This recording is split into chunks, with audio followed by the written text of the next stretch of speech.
Pemirsa, proses rekonstruksi kasus pembunuhan ex-TNI Andreas Sianipar yang diduga dilakukan Serka Holmes sempat ricuh. Pihak keluarga korban tidak terima melihat adegan yang dinilai janggal. Dalam rekonstruksi, sejumlah tersangka hadir termasuk Serka Holmes, istri Holmes Juhariah.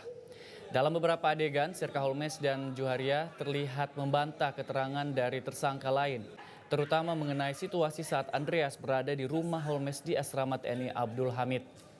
Namun, keluarga Andreas menolak keterangan Serka Holmes. Pihak keluarga menyatakan bahwa tidak mungkin Andreas sendirian dan mencurigai adanya pelaku lain yang menjaga Andreas di rumah Holmes. Keterangan tersangka lain memancing emosi keluarga Andreas, terutama adik korban Ricky Sianipar. Emosi Ricky memuncak hingga ia berteriak di lantai 2 gedung Satreskrim Polrestabes Medan.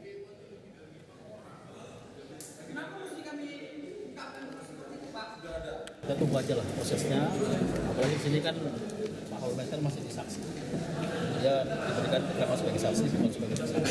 Itu aja ya, terima kasih. Jadi di Pomdam sudah jadi tersangka Pak ya? Ya, Pomdam. Tapi di sini kan dia sebagai saksi. Oh, kok di Pomdam tersangka ya Pak? Ya? Kok di Pomdamnya tersangka? Pasalnya ada beberapa tadi yang OTK itu, apakah Pak Holmes kenal dengan OTK itu Pak?